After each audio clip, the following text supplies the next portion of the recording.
Di sini kita akan mengkaji faslun fil musara'ah ila nusyi fid dima.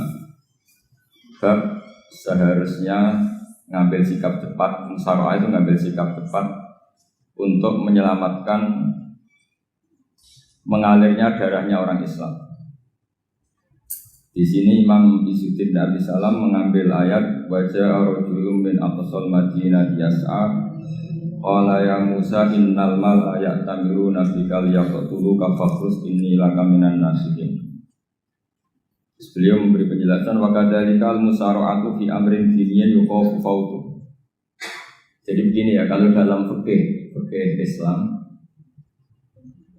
misalnya ini ada di beberapa literatur fikih, di semua fikih, baik mazhab Syafi'i, Hanafi, Hambali, di semua kitab fikih.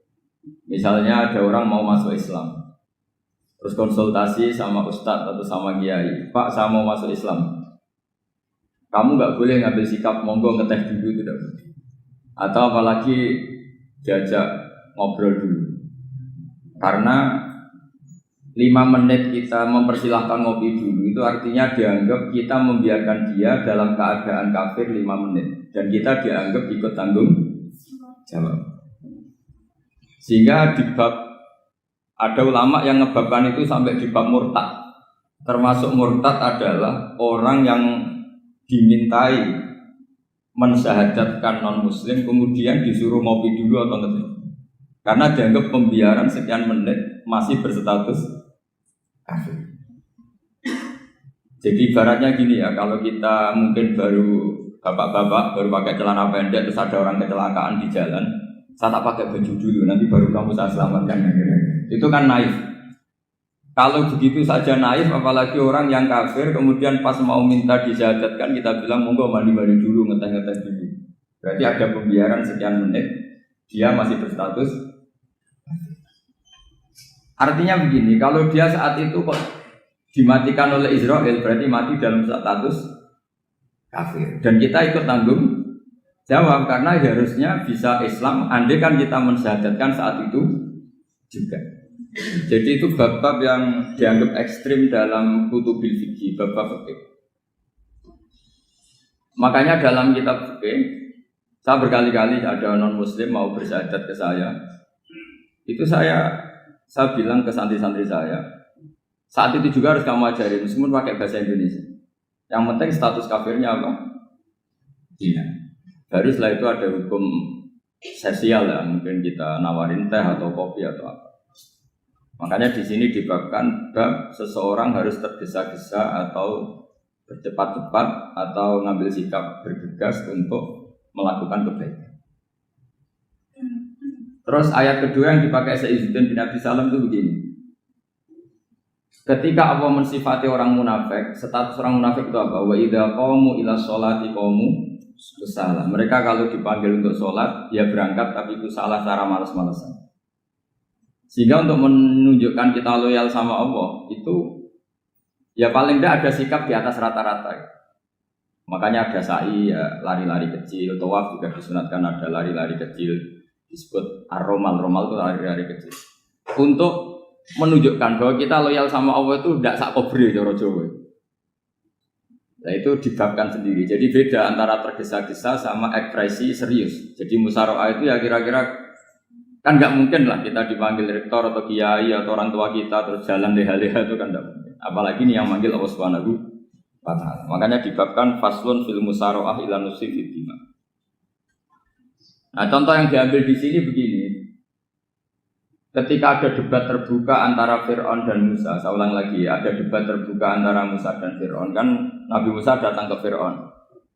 Lalu kata Fir'aun, ini asal-usul ayat ini, saya terangkan sejarahnya.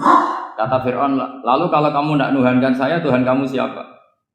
Terus kata Musa, Rabbus samawati wal ardi, yang nuhani langit dan bumi. Fir'aun masih berkelit. Kalau Tuhan di bumi, setahu saya kemana-mana yang dituhankan saya, kata Fir'aun. Ma'alim tulakum min ilahin ghairi. Terus Nabi Musa masih ngendikan, ya sudah Tuhan yang nuhani langit. Terus Fir'aun manggil Haman. Haman itu arsitekturnya Fir'aun. Ya Haman ibnili sorhal ali abduhul asbab samawati fa'attaliya ila ilahi Musa. Haman bangunkan kami piramida yang tinggi Saya ingin melihat Tuhannya Musa. Musa akhirnya mikir, karena kalaupun Fir'aun bisa naik ke langit, tetap tidak bisa melihat Tuhan. Kita tahu Tuhan nggak bisa dilihat. Kita yang mukmin aja tidak lihat, apalagi Fir'aun, rivalnya. Kan? Akhirnya Musa ganti argumentasi. Yaitu argumentasinya Musa, Rabbukum wa Rabbu abaikumul awwalin. Ini perlu diingat dan perlu saya sampaikan. Yang nuhani kamu dan yang menuhani leluhur kamu. Itu sangat memukul Fir'aun. Karena logikanya kalau Fir'aun itu Tuhan, berarti babahnya dulu tanpa Tuhan. Ini ada Tuhan terlambat. Jadi kalau Fir'aun Tuhan, berarti bahnya tanpa Tuhan. Karena zaman era bahnya belum ada Tuhan. Karena perdebatan itu banyak punggawa Fir'aun yang mukmin. Wah, ini Fir'aun nggak bener ini. Kalau dia Tuhan berarti babahnya tanpa.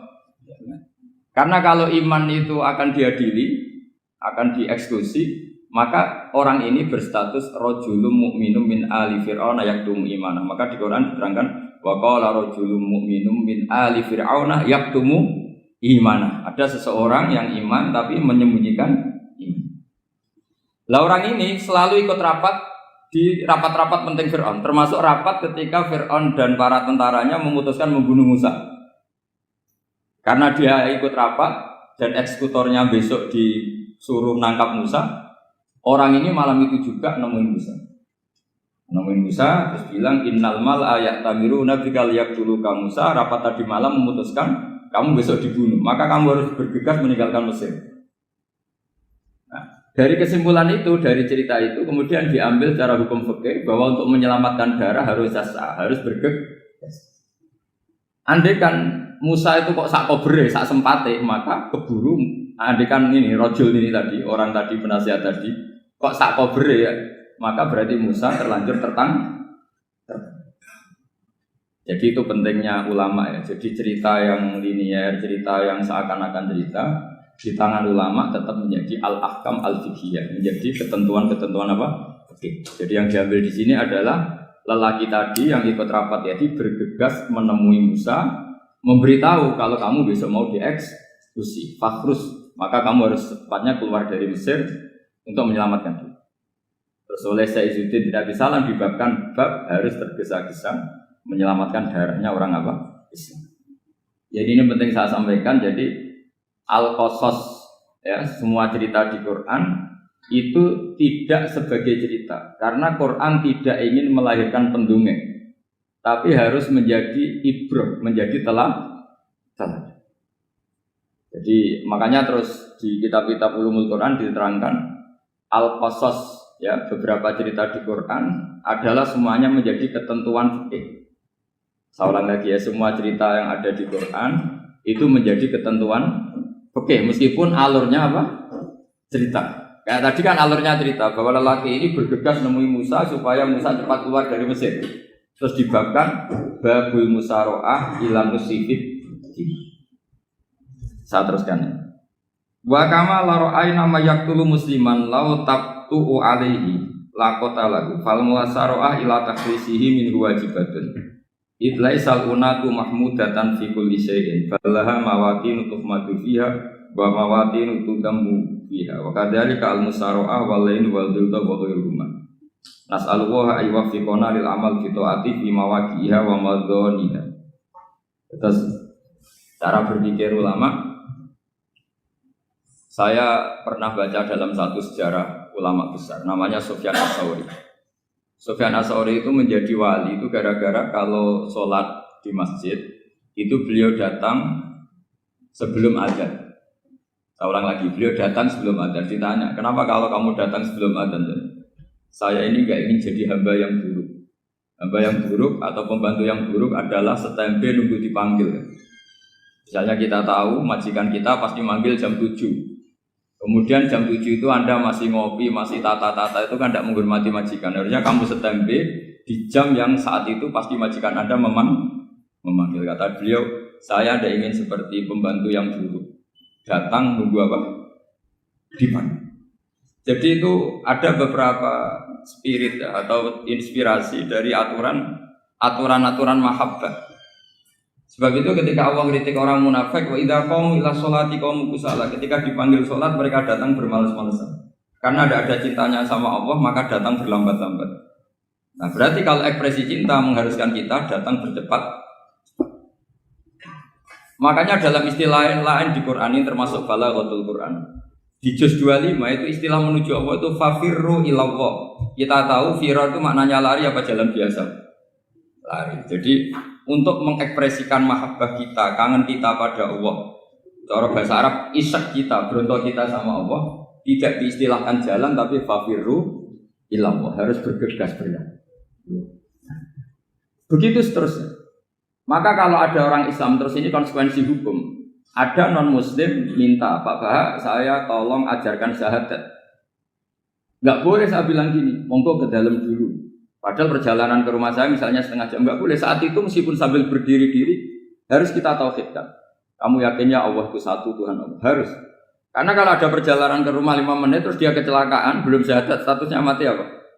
Kafir. Dan kita ikut terlibat karena sebetulnya bisa mengislamkan saat itu juga. Analoginya kayak tadi loh. Orang kecelakaan di jalan karena kita pakai celana pendek, nonton Sirian ya saya tak pakai baju dulu. Habis itu dilides truk. Itu kan kita ikut salah karena kita yang punya kesempatan. Tentu yang disalahkan yang punya kesempatan.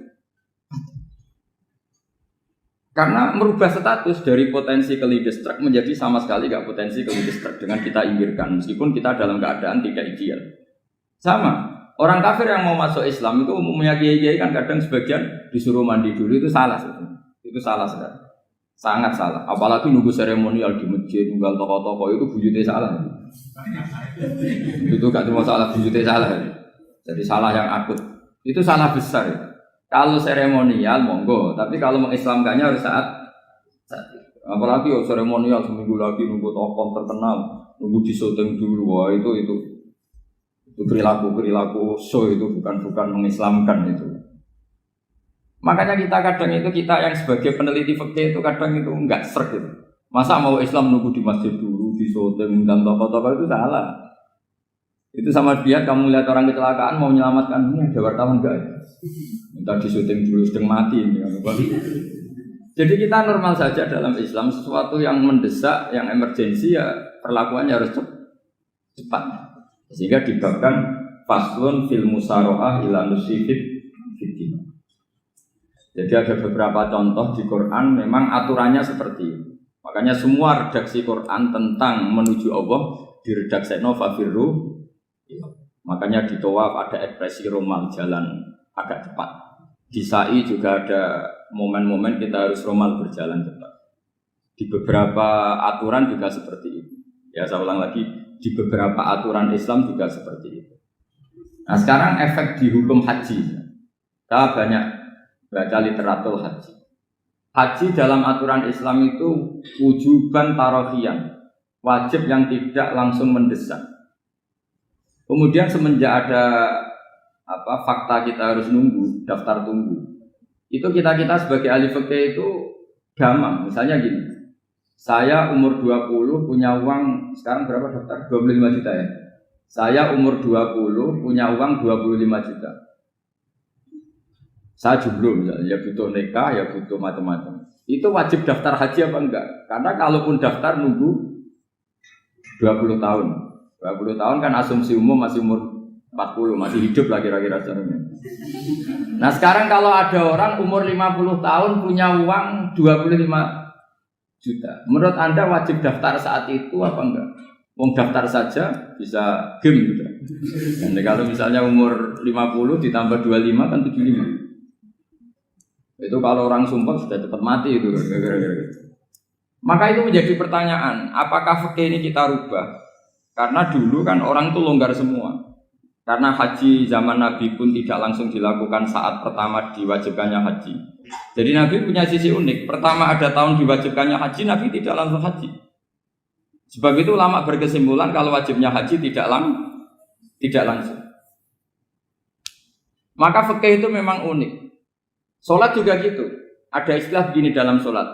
Wa tajibu sholat ala kulli muslimin wujuban muwassa'an. Di semua kitab fikih takbirnya seperti itu redaksinya. Wajib sholat dilakukan orang Islam wujuban muwassa'an, wajib yang ada longgarnya. Jika ketika zuhur jam 12 WIB kita dengar azan, boleh sholat setengah 1, jam 1, setengah 2, jam 2. Karena memang wujuban muwassa'an, memang ada batas akhir waktu misalnya sampai setengah 3. Nah problemnya begini, misalnya setengah 1 Anda pasti dipanggil majikan kamu yang diharuskan melakukan satu aktivitas, misalnya Anda pilot, yang nggak mungkin sholat lagi di kokpit. Apakah status wujuban muwassa'an wajib yang longgar menjadi hilang karena setelah itu tidak ada kesempatan lagi sholat? Apa tetap kita sebagai ahli Islam yang agak balelo tapi alim, misalnya ya sudah tetap jadi pilot, nanti kan ada aturannya sendiri, ada rukhsahnya sendiri, ada kemurahan sendiri ketika sudah jadi pilot, misalnya sholat tanpa harus menghadap kiblat, sholat yang tetap di perjalanan. Kira-kira Anda kalau jadi ahli fikih milih mana? Milih harus sholat di depan apa tetap memberi kelonggaran? Gak apa-apa, sholat sambil apa? Yuber, sambil pilotin apa pesawat. Anda pilih mana?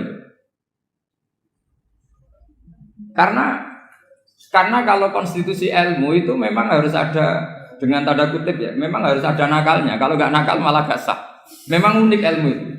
Karena ilmu itu kalau dipaksakan lurus terus, itu nanti malah bengkok karena menghilangkan rukhsahnya Allah, kemurahan Allah. Tapi kalau dipaksakan rukhsah terus, murah terus, nanti dianggap menyepelekan hukumnya. Maka kita yang ahli fikih itu pusing. Misalnya saya sering ditanya, Gus ini supir bis, kan musafir terus, berarti saya boleh tidak puasa terus pada Ramadan?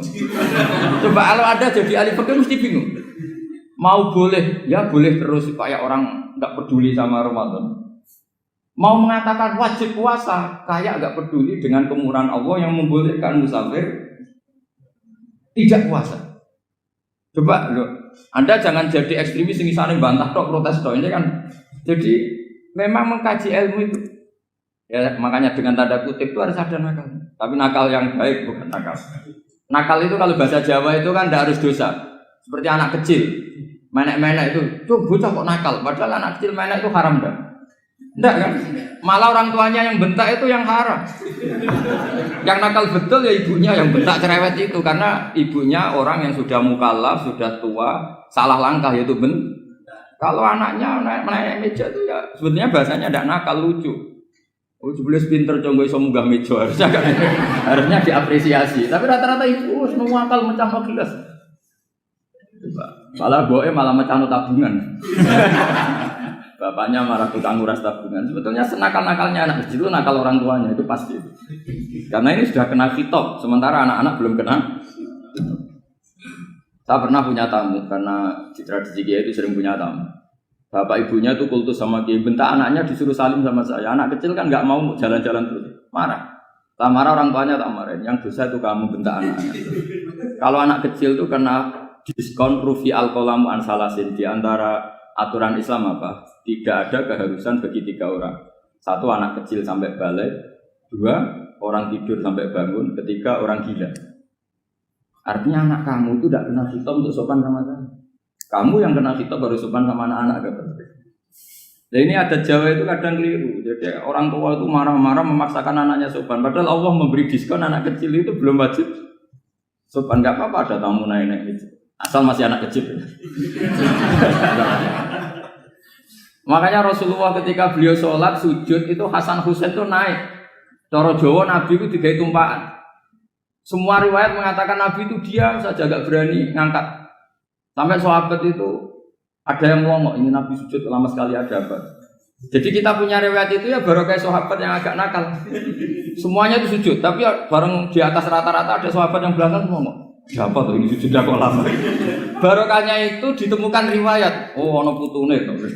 Karena Hasan itu naik di atas punggungnya apa? Nabi. Itu andai kan tidak ada yang ngomong, riwayat ini tidak ditemukan. Barokahnya ada yang mongok itu mungkin kalau sekarang mungkin semua masjid mongok karena orang sekarang jarang yang khusyuk. Kalau dulu hanya 1 yang di belakang. Setelah itu Nabi memberi penjelasan, saya tadi sebetulnya harus mengakhiri sujud saya sesuai aturan umum, tapi ada cucu saya tak biarkan sampai dia puas naik punggung saya, sehingga dia turun baru saya naik.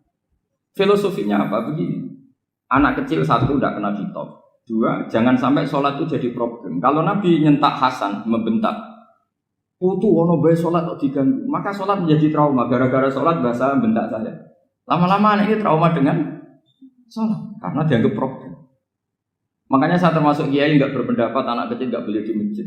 Sering kan anak kecil di masjid, ayo khutbah rame. Saya termasuk setuju tetap boleh. Kalau dibentak di masjid, maka dia trauma dengan masjid. Mungkin ke masjid dibentak. Lagi pula kadang-kadang orang tuh gaya-gayaan tok. Wah, rame orang khutbah, rame nih. Padahal kalau nggak diramein anak-anak malah dia tidur. Kita kan nggak bisa menjamin kalau perilaku kita lebih baik gitu. Mendingan kan anak-anak main di masjid dibanding di karaoke kan. Jadi kan, lah ini masalahnya saya, ini fikih ya. Fikih itu wilayahnya, makanya jadi ahli fikih itu susah-susah gampang. Jangan hanya berpikir protes dengan ketentuan fikih, mengkaji yang sebanyak-banyaknya itu tadi. Misalnya Anda seorang supir permanen, supir bis terutama. Kalau truk kan bisa liha-liha, kalau bis kan ada deadline-nya ya waktu. Seperti bis jurusan Surabaya Semarang, saya kan sering naik bis jurusan Surabaya Semarang. Kadang-kadang supirnya melihat saya tanya, Gus saya ini supir, saya ini Ramadan itu gimana ya? Ya saya sudah ngerti setengah nakal, dan senengnya dijawab rasa poso ya saya tahu ya. Tapi masalahnya secara fikih kalau kamu mengatakan kamu harus puasa terus, kamu melanggar konstitusi ilmu. Memang musafir punya diskon? Boleh?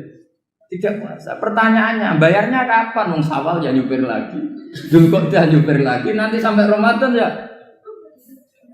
Nah terus, ya pas kamu cuti, biasanya cutinya pas sakit, boleh diskon lagi karena sakit. Coba. Nggak, andai kan Anda jadi ahli fikih milik zaman. Lo kalau orangnya soleh terus kayak ustadz-ustadz di sini kayak dosen UI kan, masa dosen UI Universitas Islam nggak Islami kan nggak mungkin. Mungkin memilih poso kan. Masalahnya ini kan hukum untuk orang kebanyakan, nggak boleh hukum mosok gak kuat.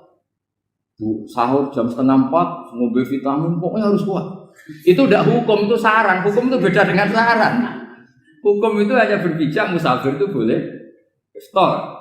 Kalau saran memang boleh, ya usahakan kamu makan 3:30 pas fit, bir. Terus kalau nyumpir selesai jam 10 nanti istirahat. Memangnya majikan bisa ngatur jamnya? Itu fikih. Maka menjadi perdebatan yang namanya pergi itu apa? Menurut Imam Syafi'i pergi itu ya dari rumahnya ke tempat yang asing yang tidak wilayahnya namanya pergi. Menurut Imam Ahmad bin Hanbal enggak. Pergi itu tidak kerja. Jadi orang yang supir yang seperti itu namanya tidak pergi tapi kerja. Tanyakan ke publik, misalnya jenengan ke UI, istri kamu atau suami kamu ditanya, istri kamu kemana? Kira-kira jawabnya bilang pergi jalan-jalan apa bilang kerja? Kerja. Makanya kata Imam Ahmad bin Hanbal, mudi mustafar atau orang yang berprofesi, yang profesinya memang harus pergi, kayak traveling atau supir, maka itu namanya tidak pergi, namanya itu kerja. Karena apa? Sekali distatuskan pergi, maka ikut status yang dikatakan Allah dan Rasul dapat diskon boleh tidak puasa. Maka terus kita debat tentang definisi. Nah definisi ini penting karena yang menjadikan hukum rubah itu definisi. Misalnya gini mbak ini ngaji saya. Statusnya kalau pakai status saya ajnabi, orang lain babak ajnabiyah, maka hukumnya saya melihat babak ini haram karena statusnya ajnabi melihat ajnabiyah yang tidak mahram. Tapi kalau di fikih itu ada statusnya. Di antara lelaki boleh muwajahah sama perempuan adalah 1 untuk belajar, 2 untuk muamalah, 3 untuk kesaksian, 4 untuk pengobatan. Itu kan ada pengecualian. Sehingga statusnya sekarang Mbak itu belajar, apa ingin melihat Gus Bah atau Gus Bah itu mengajar atau ingin melihat Mbak? Itu statusnya bisa rubah. Ya? Makanya kalau sebetulnya kalau kita marung di warung misalnya Padang, kita nggak pilah-pilah, kebetulan pelayannya perempuan itu masih bisa dikhilah secara fikih. Saya muamalah marung, cuma kebetulan penjaganya. Tapi masalahnya Pak ini punya daftar penjaga yang cantik, itu yang masalah. Maka pertanyaannya itu marung ke situ demi marung, apa demi melihat? Tidak jawab saja. Demi marung apa demi melihat? Kalau demi marung supaya kenyang, penjaga yang sangar-sangar juga banyak. Akhirnya kalau demi makan, penjaga yang cowok kan banyak. Kalau demi melihat, berarti yang dihitung kan niatnya. Berarti karena muamalah apa karena melihat? Melihat. Itu status. Jadi makanya kalau mudi musafar itu namanya orang pergi atau orang kerja? Orang kerja. Maka menurut pikirannya Imam Ahmad bin Hambal seperti itu harus puasa. Karena dia adalah pekerja, bukan musafir. Lalu dalam masalah jumlah 3 hari misalnya. Kalau dalam fikih kita, nggak saya kenapa ngomong fikih terus ya, karena banyak yang melupakan fikih. Jenengan pergi haji. Zaman Nabi haji itu jamak dan qashar terus. Padahal hajinya Nabi itu, haji itu minimal kan berapa hari minimal itu? 9, 10, 11, 12. Sebenarnya haji itu minimal hanya 4 hari. Karena 13 Dzulhijjah bisa nafar apa? Awal. Kalau nafar awal berarti nggak ada kewajiban nafar sani. Berarti yang wajib betul kan 9, tanggal 9 wukuf di Arafah, terus 10 biasanya ifadah sama balang jumroh apa? Akobah, terus 11, 12 itu kan sudah boleh cabut. Karena apa? Nafar apa? Awal. Berarti nggak usah nafar apa? Sani. Berarti hanya berapa? 4 hari. Tapi Nabi haji di Mekah Medina itu sampai 40 hari karena perjalanan. Pertanyaannya ketika Nabi menjamak dan mengqashar itu cara Imam Syafi'i lis safar. Karena Nabi orang Medina datang ke Mekah dengan jarak 460 kilo, maka Nabi boleh jamak dan qashar. Jadi pikiran Imam Syafi'i jamaknya Nabi itu lis safar karena pergi. Cara pikiran Imam Malik enggak, jawabnya Nabi itu lin nusuk. Nabi menjamak sholat itu karena melakukan ibadah haji. Efeknya adalah orang Mekah kalau haji itu cara Imam Malik meskipun jaraknya dekat boleh apa? Boleh apa? Qashar, boleh jamak qashar. Lalu terus ada pertanyaan fikih lagi. Lalu jamak qashar itu karena pergi apa karena masyaqqah? Karena repot. Coba kalau sampean kira-kira jawab. Misalnya kita orang kaya bawa uang 1 miliar naiknya Alphard, ada supirnya, ada ajudannya. Pergi di jarak 100 kilo. Masyaqqahnya kan tidak ada sama sekali, apalagi di tol kebetulan nggak macet. Kira-kira boleh jamak nggak? Boleh terus karena pergi, tapi kan nggak ada repotnya sama sekali. Dibanding misalnya yang ngebis bawa beras 1 kintal gitu kan, udah gitu suruhan orang lagi kan pusing. Maka fikih ini untuk memberi hukum itu kalau fikih itu menstatuskan dulu. Ini orang boleh jamak itu karena masyaqqah apa karena safar. Lalu kalau setelah karena safar itu karena jaraknya apa tingkat masyaqqahnya. Kalau karena jaraknya ya tidak juga. Tidak juga gini maksudnya. Mungkin Anda tidak pernah terpikir begini. Kalau saya mau ke Jakarta, kemudian sampai Purworejo itu sudah waktu zuhur. Saya boleh nggak zuhur di situ sama saya? Boleh kan? Padahal perjalanan saya belum capek. Hanya nunggu boleh jamak itu setelah kita menempuh jarak itu apa menuju, sedang menuju dan niat. Sedang menuju dan niat. Misalnya saya mau ke Jakarta, saya orang Sleman mau ke Jakarta, itu sampai mana itu Magelang itu sudah boleh jamak kan? Boleh nggak? Boleh karena saya mau ke. Nah pertanyaan secara fikih mungkin ada tidak terlintas. Ternyata ditelepon sama istrinya nggak jadi pergi. Padahal sholatnya kadung di jamak, zuhur dan asar. Apakah setelah di rumah sholat lagi? Sama nggak pernah mikir gitu. Karena tidak nekuni fikih. Jadi orang fikih itu sudah pusing, makanya jangan diprotes terus. Kita ini sudah pusing, tapi orang itu enak aja protes terus. Tidak menurut jenengan nanti wajib sholat lagi enggak? Dia bolehnya jamak kan berdasar berstatus musafir. Ternyata setelah Magelang ditelepon istrinya enggak jadi. Dia kadang sholat zuhur dan asar. Setelah pulang masih jam 1. Terus ada asar, wah bukan sholat. Kalau ada sholat lagi apa ada? Jangan saran. Kalau saran, wah sebaiknya sholat lagi. Itu tidak hukum, itu saran itu namanya. Saran dengan hukum beda. Sholat lagi beda. Loh, ketika ada jaga itu berdasar malas atau berdasar hukum?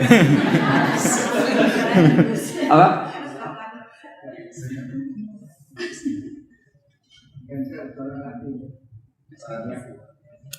Nah kalau Anda sholat lagi, pertanyaannya gini, Allah itu tidak punya tradisi mewajibkan 2 kali. Pertanyaan fikihnya mesti gitu. Dan saat Anda di Magelang menjamak itu melakukan sesuatu yang disahkan oleh agama. Berarti pas Anda jamak zuhur asar, sesuatu pas melakukan itu kan berstatus sah dan boleh. Meskipun setelah itu ada masalah, istri kamu nelpon terus pulang. Tapi pas itu kan sudah dinyatakan oleh malaikat sah, Anda sudah zuhur dan asar. Kalau melihat itu tidak wajib mengulang. Tapi bisa saja malaikat ada yang usil. Itu sah karena Anda berstatus musafir. Berhubung status Anda hilang, maka poin Anda sudah sholat juga hilang. Kamu milih fikih yang mana?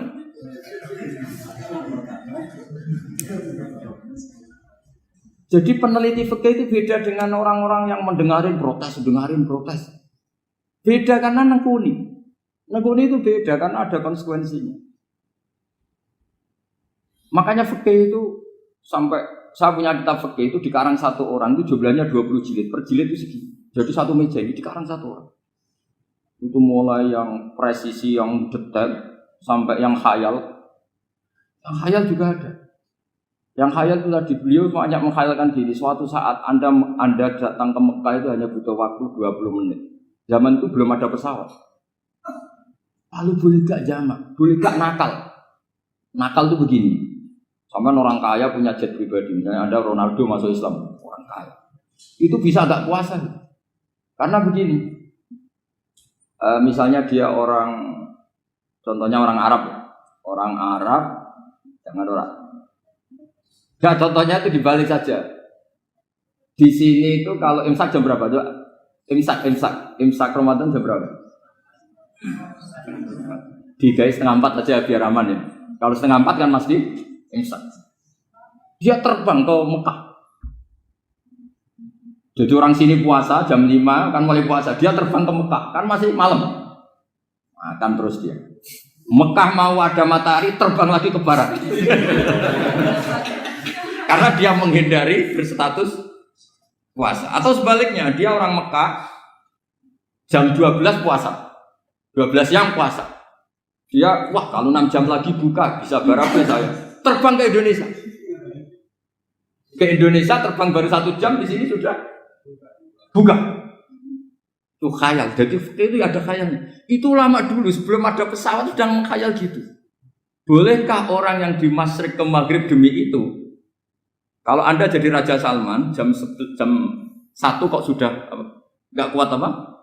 Puasa itu diberi saran terbang ke Indonesia. Itu kalau pakai jet kan nggak sampai 9 jam, 1 jam ke Jakarta. Sudah ada wow akbar. Bukan, boleh enggak? Lo mau kamu enggak bilang, oh enggak boleh. Lo di Jakarta sudah huruf samsi. Masa sudah matahari terbenam orangnya enggak boleh? Bukan. Lah ya. Apa? Kalau resikonya gini, sampean mungkin nggak mikir. Resikonya gini, kalau dia berstatus musafir, bolehnya buka karena musafir. Pertanyaannya dia wajib bayar. Kan musafir bolehnya kodok nanti harus bayar. Tapi kalau dia buka normal kan tidak harus bayar. Beda, efek pakainya beda.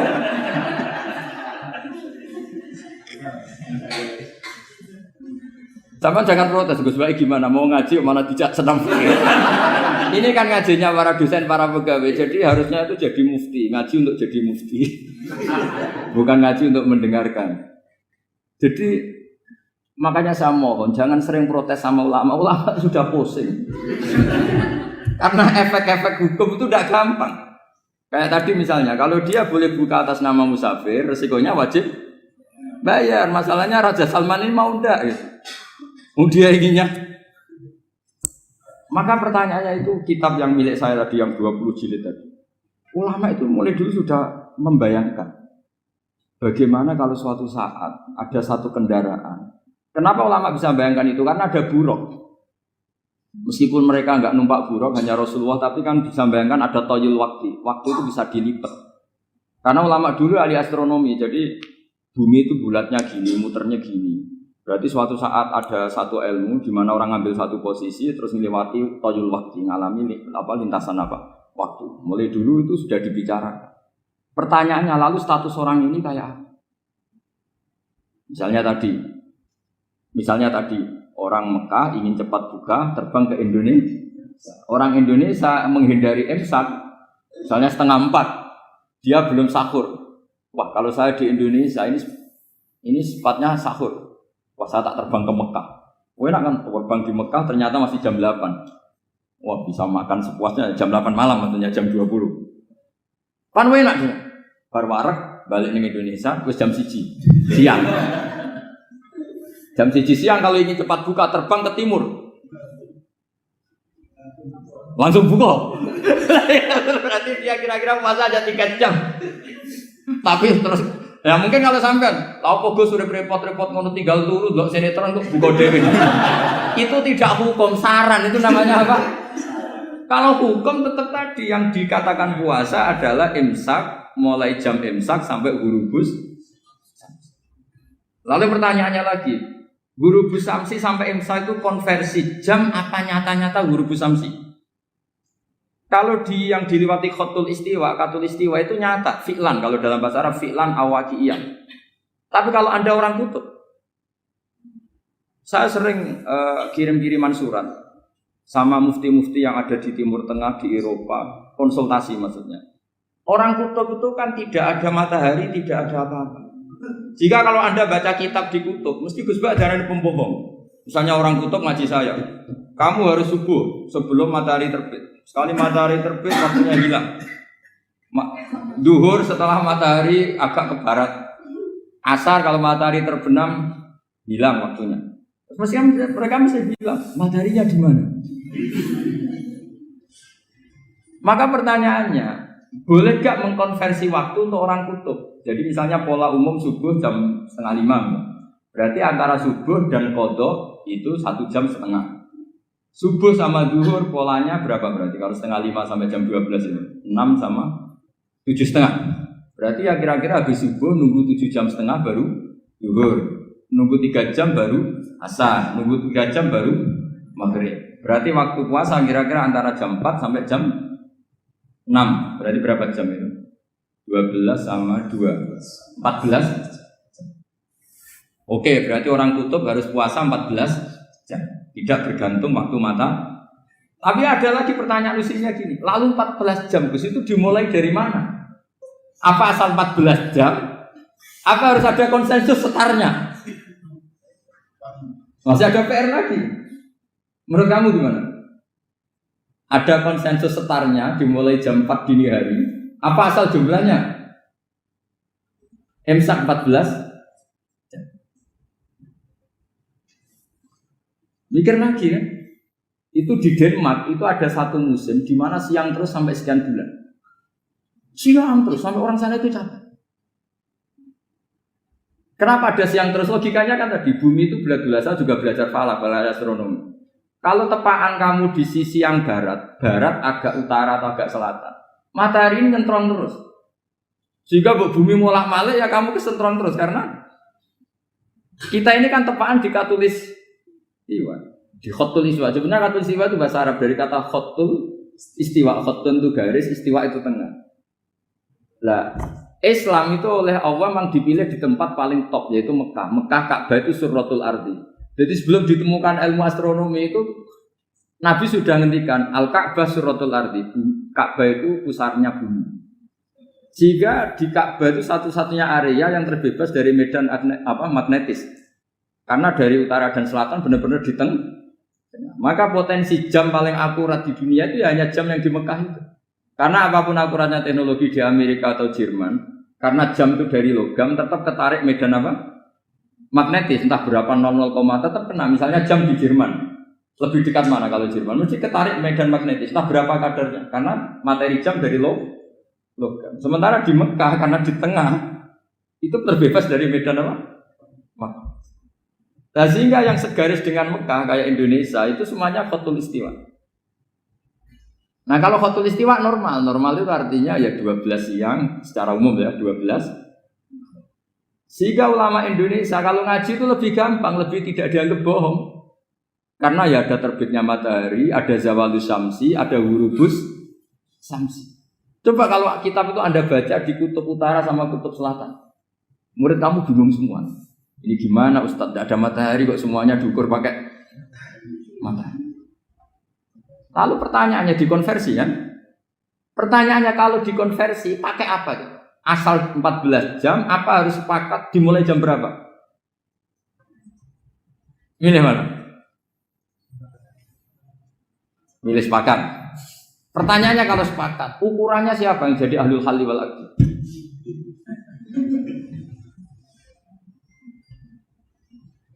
Jadi orang fikih itu sudah bingung, makanya saya mohon jangan sering diprotes. Saya pernah ketemu ulama, saya kan sering ikut komunitas di New York, itu andekan dibur, itu pas persis Ka'bah. Di buminya itu kalau dibur itu pas persis Ka'bah. Lalu pertanyaannya, ada kiblat tidak di sana? Ya bumi kan gini ya. Kalau dalam bahasa falak itu ada rubuk namanya. Rubuk itu bumi yang sewaktu itu hanya yang seperempat. Ya bumi yang sewaktu itu hanya seperempat. Jadi kita sekarang siang, berarti yang baru siang hanya seperempat bumi. Nanti yang malam ya hanya seperempat bumi. Ya, misalnya sekarang kita di sini siang, di Arab Saudi kan belum, ini masih setengah 6. Ini sekarang di Arab Saudi baru. Lah itu ada daerah di mana dengan Ka'bah itu pas atas sama bawah. Harusnya kan bebas arah. Apa? Bebas arah. Lalu orang sana sholatnya itu menghadap kemana? Pernah ulama New York itu minta fatwa ke Rabitatul Alam Al-Islami. Lalu kita harus menghadap kemana? Makanya dalam dunia anekdot ulama itu ada anekdot Abu Nawas itu orang yang nggak pernah kalah debat.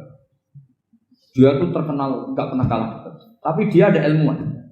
Dia punya tetangga ilmuwan, punya pengaruh besar. Semua orang ngaji ke ilmuwan itu.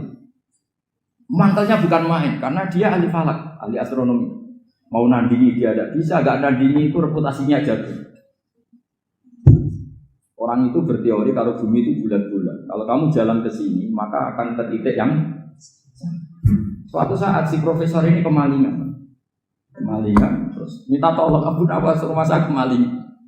Terus lari kemana malingnya? Ke timur. Setelah ke timur, larinya ke timur. Abu Nawas lari ke barat. Terus ditanya, sudah tak bilangin malingnya lari ke timur, kok kamu lari ke barat? Nanti ketemu di titik yang sama. Sebenarnya itu profesornya makal. Oh kamu nyindir. Artinya Abu Nawas gak terima. Teori Anda itu gak bisa. Secara keilmuan benar, tapi secara faktual gak boleh. Berarti kalau ada orang ngejar istrinya lari ke timur, dia harus tetap ke barat. Nanti ketemu di titik yang sama. Jadi malingnya tuh lari ke timur, Abu Nawas ngejar ke barat.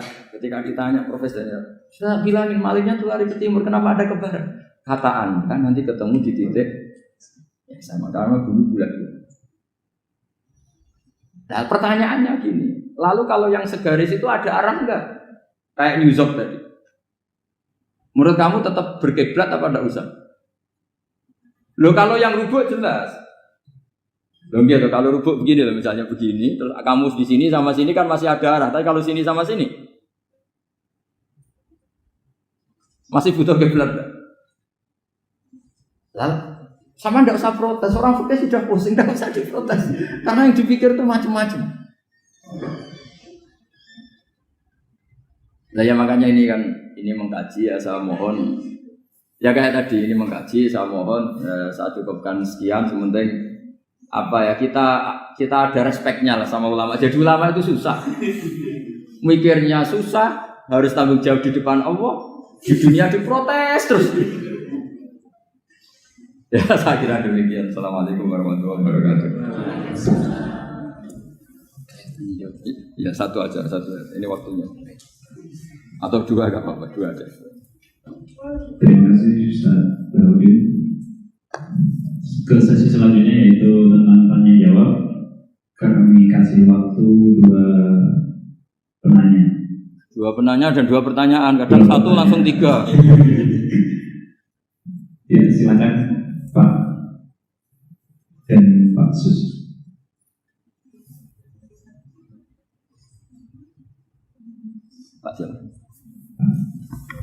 kasus. Assalamualaikum warahmatullahi wabarakatuh. Waalaikumsalam. Pertanyaan saya singkat, Gus. Ya. Karena kami ini bergerak di bidang akademik, kami itu banyak tergoda oleh kesombongan akademik. Nah ini gimana, Gus? Karena bagaimanapun juga kita itu harus menjual apa yang sudah kita dapatkan. Walaupun kalau di dunia kiai, ulama, itu kan yang disampaikan itu sesuatu yang bersifat keagamaan. Tapi kalau di bidang kami di sini ilmu umum itu kan sesuatu yang baru kami ketemukan, sesuatu yang kami jual karena dalam tanda petik, ya. Karena kami menemukan ini yang membedakan dengan yang lain-lain. Tapi kalau ini seperti dalam salah satu kajian itu juga ada orang yang sangat tawadu selalu temungkul, itu kapan orang lain tahu temuan kita, kan begitu. Jadi gimana nih terus enaknya kita itu kalau kita sampaikan kalau kita sampaikan bisa-bisa kita itu jadi riak, terbawa riak. Tapi kalau tidak, bagaimana orang lain tahu? Dan nanti salah-salah nanti bisa jadi sombong. Assalamualaikum warahmatullahi wabarakatuh. Nama saya Sudiarto, Gus. Saya pernah punya kasus menemani orang di ICU. Sebelum tidur, saya zikir la ilaha illallah, beliau sari. Kemudian saya di luar, pas jam 1 saya digedor-gedor oleh perawat untuk mentalkin karena katanya sudah sakratul maut. Karena saya baru bangun tidur, saya kaget, kemudian saya minta izin ke toilet mau wudhu karena saya merasa bersin tidur itu tidak wudhu. Wudhu ternyata saya harus ke buang air kecil dulu sekitar 5 menit. 5 menit ke buang kecil terus wudhu terus datang dan meninggal. Artinya Karena sakit tidak sekedar karena saya merasa suci. Itu gimana? Terima kasih. Ini ada semua. Ya. Terima kasih. Terima kasih atas pertanyaannya. Yang pertama tadi tentang kesombongan akademik. Jadi seperti apa? Yang kedua tentang kasus di rumah sakit, ya seperti yang Gara-gara ke kamar mandi tadi. Iya, Mental. Silakan. Begini ya, jadi ini langsung saya jawab pakai referensi, pakai tag. Ini mungkin yang bawa kitab ikutnya halaman 293 ya. Itu yang mungkin nanti bisa dikopi sama yang nggak punya tag. Yang nggak punya tag mengkopi sama yang punya. Di sini diantaranya itu ada bab faslun fi dzikri rajul manaqiba nafsi. Bab seseorang boleh menyebut kelebihannya sendiri. Asal niatnya tidak riya. Di sini dicontohkan, tadi Bapak siapa nanya? Pak Samsul ya. Di sini diceritakan ketika mau masa paceklik, saya ulang lagi masa paceklik, itu Nabi Yusuf karena merasa amanah dan merasa punya kemampuan mengelola ketahanan pangan, beliau bilang ke rajanya, qala ja'alni ala khazainil ardi inni hafizun alim. Raja, jadikan kami pengatur ketahanan pangan karena ini hafizun alim, saya ahlinya dan saya terpercaya. Hanya Nabi Yusuf seorang nabi tentu panutan, beliau menonjolkan kemampuannya itu boleh asal untuk kemaslahatan. Misalnya ada orang Islam sakit atau kiai sakit, dengan dokter bilang saja, saya dokter, biar saya yang nangani. Itu boleh, karena motivasi Anda adalah menyelamatkan Pak Kiai tadi atau orang yang sakit, bukan motivasi Anda adalah hadun nafsi, misalnya kalau dalam bahasa keinginan apa? Pribadi. Jadi itu boleh. Jadi ini di beberapa contohkan. Ya ayuhan nasu ulimna mantiqat thairi wa utina min kulli syai'. Nabi Sulaiman itu bilang gini, wahai para manusia, saya ini bisa bahasa burung apa saja dan saya bisa melakukan apa saja. Wa utina min kulli syai'. Nabi Sulaiman ngendikan begitu karena ingin menunjukkan betapa sayangnya Allah ke saya, sampai saking sayangnya Allah, saya bisa menguasai bahasa burung, bahasa binatang. Jadi motivasi seorang nabi itu ingin menunjukkan betapa kudrohnya Allah tidak terbatas. Nah buktinya apa ya? Buktinya Sulaiman, sama tak cerita. Nabi Sulaiman itu kalau ke masjid itu mesti jagungan sama orang miskin. Terus beliau bilang gini, miskinun yujalisu miskina, ayo podo kerene jagongan. Karena beliau dengan kenabiannya meskipun kaya raya itu tidak merasa punya sama sekali karena semuanya milik Allah Subhanahu wa taala. Dan beliau buktikan, beliau kaya raya itu untuk bangun Baitul Maqdis yang semegah itu semuanya pakai asetnya Nabi Sulaiman. Kita bisa memperkerjakan jin dan setan juga untuk bangun Baitul Maqdis, bukan untuk bangun dirinya, rumah dirinya. Ya ini dicontohkan satu Nabi Sulaiman, dua Nabi Yusuf. Terus ketiga contoh yang diambil, setiap nabi ketika pidato kepada umatnya mesti ditutup dengan wa ana lakum nasihun amin. Saya ini adalah penasehat yang terpercaya. Jadi ajaran saya bukan ingin menyengsarakan kamu, tapi wa ana lakum nasihun amin. Saya adalah penasehat yang baik. Artinya akan menonjolkan diri. Jadi boleh asal itu untuk kemaslahat. Jadi misalnya UI punya penemuan apa yang keren, yang maslahat orang Islam diumumkan. Bah ini penemuan UI. Tapi tujuan Anda supaya mengangkat harkat martabat UI. Bukan setelah itu terus kirim surat ke rektor, saya harus tambahan gaji karena saya penemunya. Wah itu sudah nggak bisa jadi wali kalau gitu itu sudah. Tapi nanti rektornya yang ya nggak tahu diri gitu. Masa penemu sama nggak penemu disamakan gitu. Misalnya seperti itu. Jadi di sini ada sekian contoh, mungkin bisa diakses di halaman 293 di bab faslun fi dzikri rajuli manaqiba nafsi. Terus kalau contoh hadis Nabi sering ngendikan begini. Ana sayyidu waladi Adam wa ana awwalu syafi'in. Dan saya adalah nabi pertama yang punya hak syafaat. Tapi Nabi ngendikan seperti itu supaya orang punya harapan ketika di mahsyar. Sudah kalau di mahsyar nyari saya karena saya diberi hak syafaat. Jadi asal niatnya untuk maslahat enggak apa-apa. Makanya saya sering di mana-mana sering cerita, saya ini menekuni fikih supaya orang kalau belajar fikih jelas ke saya Pak. Kalau saya tidak ngomong, orang keliru guru. Tapi ya harus ada buktinya. Nanti ngomong ahli tok ada ahlinya ya kacau nanti. Ya jadi boleh ya. Di sini dibabkan faslun fi dzikri rajul manaqiba nafsi. Bab seseorang boleh menunjukkan kemampuannya asal tadi untuk lil maslahah. Sudah Pak Samsul ya? Tadi yang pertanyaan dari siapa ini? Pak Sus Budiar. Pak Sus itu gimana ini kasusnya itu orangnya sudah Islam toh? Sudah. Ya sudah apa masalah. Terus Anda ke Thailand itu enggak niat menghindar toh memang saatnya harus ke Thailand. Hanya menyesal. Oh, hanya menyesal bagus lah punya penyesalan. Enggak begini ya, kalau orang itu sudah Islam itu kan enggak se-emergency yang belum Islam, itu hanya ideal. Artinya idealnya seseorang kalau mau meninggal, akhir dari kalimatnya adalah la ilaha illallah. Tapi itu pun ulama dinegur. Ini saya beri cerita sedikit. Kitab Fathul Mu'in itu termasuk kitab yang enggak setuju kalau kalimatnya sepersis la ilaha illallah. Kenapa Pak Sus? Logikanya gini, ini semua ulama gitu ya. Itu ada dua riwayat. Mangkana akhiru kalamihi la ilaha illallah dakhalal jannah. Sebagian riwayat mangkana akhiru kalamihi Allah dakhalal. Nah ulama itu milih yang Allah. Kenapa milih yang Allah? Karena la ilaha illallah itu resikonya tinggi. Pas la ilaha ateis, tidak ada Tuhan, mati.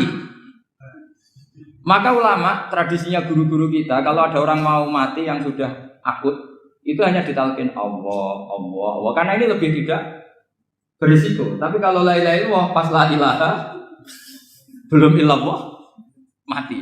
Tidak bisa kamu pun teruskan dulu baru mati. Ayo teruskan dulu baru mati ini gimana? Belum illallah kok sudah. Jadi makanya terus di situ diterangkan lagi begini. Setelah orang itu melafadzkan la ilaha illallah kan orang mau mati itu kan macam-macam ya. Ada yang sudah akut, ada yang masih sehat. Kalau masih sehat sebaiknya la ilaha illallah. Tapi kalau sudah akut hanya dilatih apa? Allah. Terus saran kedua oleh kitab Fathul Mu'in diterangkan sebaiknya jangan ngomong lagi. Karena Nabi ngendikan akhir. Akhir itu harus itu menjadi kalimat. Jadi misalnya setelah kamu talqin la ilaha illallah, kamu tanya, "Pak, sertifikatnya di mana?" Akhirnya bapaknya jawab, "Di lemari." Pas melamari mati. Berarti akhir kalimatnya lemari. Makanya kita juga harus memperjuangkan supaya itu benar-benar akhirnya. Jika nanti dikenang di akhirat, ini orang luar biasa mengakhiri dunia dengan kalimat la ilaha illallah. Tapi nanti kalau ini orang luar biasa mengakhirinya dengan lemari. Apalagi tanyanya gini, Pak, tabungannya di bank apa? Ini BCA. Nanti terakhir bilang apa? BCA. Jadi itu ada aturannya. Jadi kalau nalkin orang sudah ngelapatkan kalimat tauhid, jangan dijak ngomong lagi. Karena kalau diajak ngomong lagi terus mati, yaitu kalimat terakhirnya. Ya, ini mau gitu.